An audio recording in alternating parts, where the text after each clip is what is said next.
Hi everyone, today I'm going to be reviewing Real Housewives of Atlanta Season 8 Reunion Part 2. So we're going to start off, who was to blame between the fight between Porsha and Cynthia when they was on the let's cheer Cynthia up because she's going through things with Peter's boat party. In my opinion, they was both drunk, been drinking all day, been calling each other B words all day. It was just that last B word that Porsha threw out that sent Cynthia over the edge. She just said, alright B, and then Cynthia walked out. She's in her feelings. Was one, she's mad because Peter ain't acting right.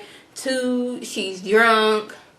So she's in her feelings. So Porsha, she was standing there, was like, damn, what's going on? We've been drinking and calling each other this all day. Like, what's good? And it was like, okay, maybe you should go apologize. Well, maybe that wasn't the smartest thing to do because Cynthia's still in her feelings. She's still drunk. She's still mad.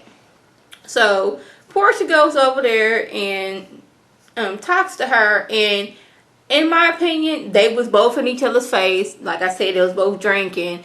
When I had to look at this scene over and over again, Porsha wasn't like getting over Cynthia to get in her face. She went to stand up, but you know, being drunk, her leg fell over. It was like she was getting all in Cynthia's face, and that's what caused the whole fight. And then we got Kenya over here just making it seem like, yes, Porsha is always threatening somebody. She had already threatened Cynthia that day, but just as because she said she was going to do something, she was just talking at that time. Like, Kenya makes it seem like Porsha is just fighting all the time. This is the second time that Porsha got into it with somebody.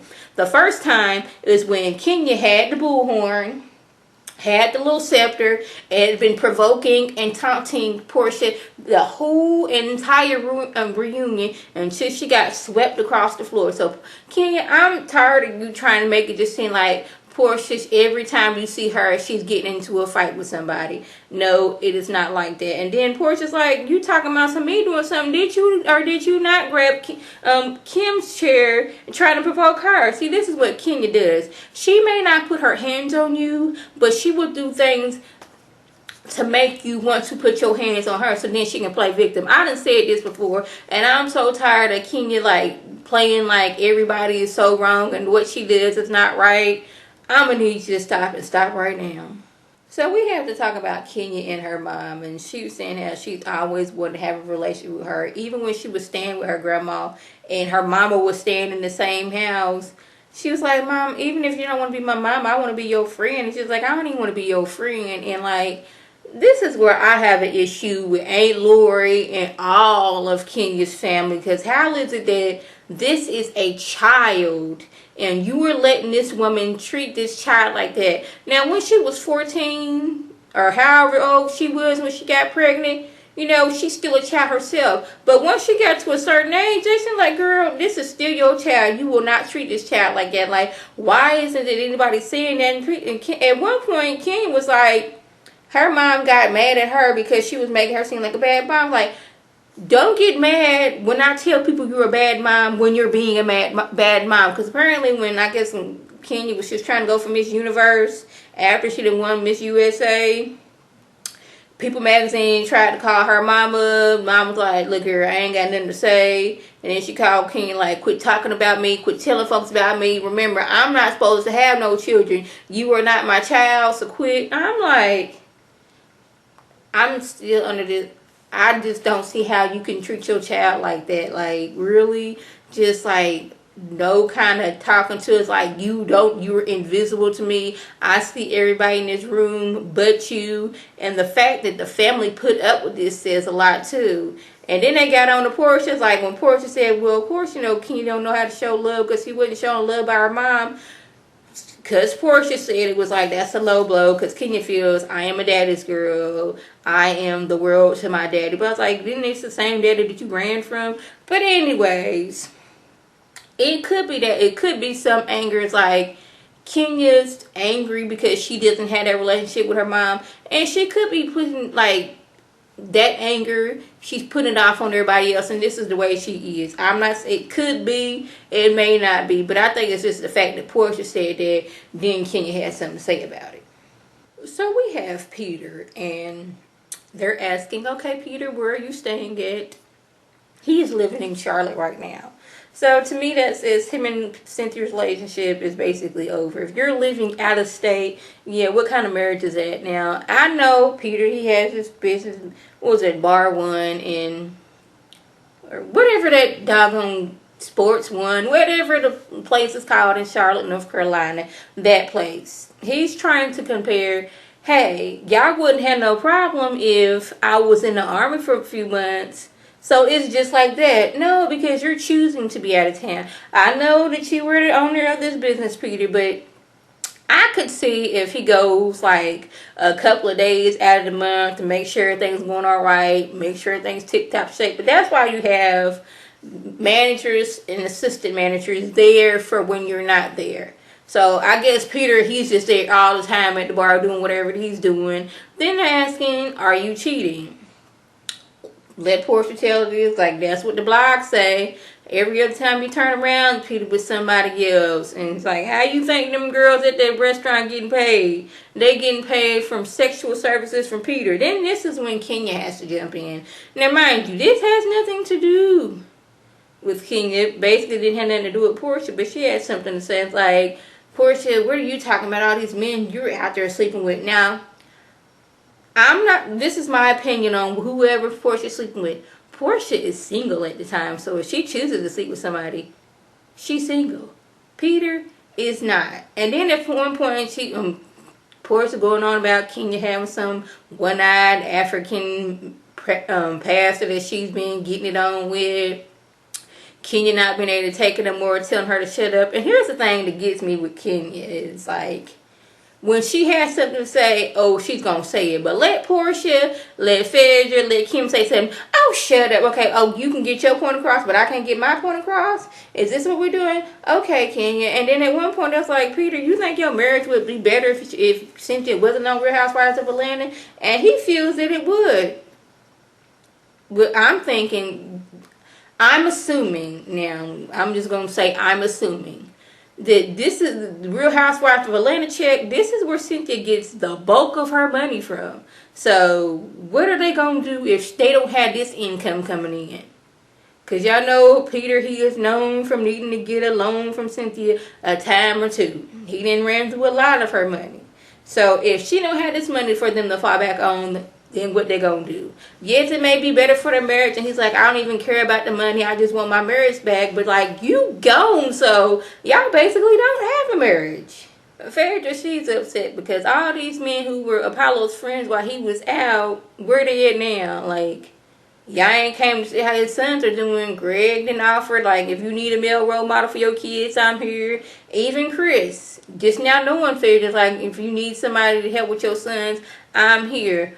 I can see how Ty, Candy been pregnant, Candy just had a baby. He can't worry about your kids because he's worrying about his own.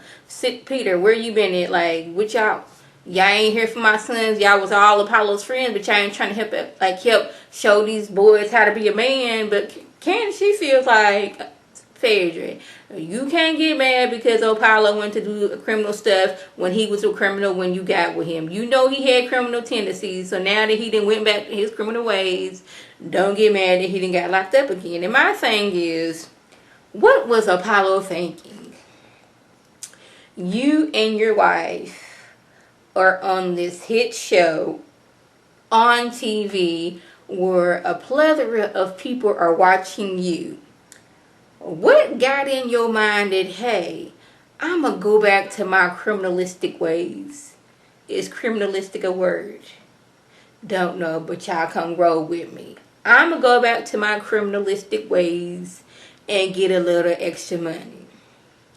I'm not even going to care how that looks if I get caught, because now a whole lot of people knew about me. When I was doing my dirt back in the day, didn't nobody know no Apollo Knighton or whatever my last name is. But now everybody go like, what was he thinking? Did he really think that this was going to successfully go off? Like, you was doing this before and you got caught. I don't know if like he got caught because old girl, you know, who was supposed to be rolling with PHAEDRA and Apollo back in the day, seeing how they was doing and went and told somebody, you know, hey, you might want to check into Apollo. He may be still doing some criminalistic things. that may or may not happen. I'm just trying to think of scenarios, and I'm still trying to figure out what possessed you to go out and go back to your criminalistic ways. It's like you that wanting to look that big and bad on TV, like I got all this stuff, and now you sitting in jail away from your kids. Okay. So now we gotta discuss, did Kenya overreact with Tammy's nephew when they went to Miami? And here's my thing. Dude was cutting up before they got to the house, showing signs that, hey, I'm liable to pop off at any time. Kenya, she was kind of liking that. Like, ooh, he kind of a roughneck. I'm kind of liking this. Let her tell it that wasn't the case. It wasn't until he got into the house and he had him a little more liquor up in his system, and he got into acting a little more ignorant. And here's my thing. I believe it was Kim that said this as well. Once you felt uncomfortable with him, you should have had security, escort him out. Because the thing was, they went to Tammy and was like, Tammy, we feeling uncomfortable with your nephew. Could you tell him to leave? Okay. Nephew was leaving.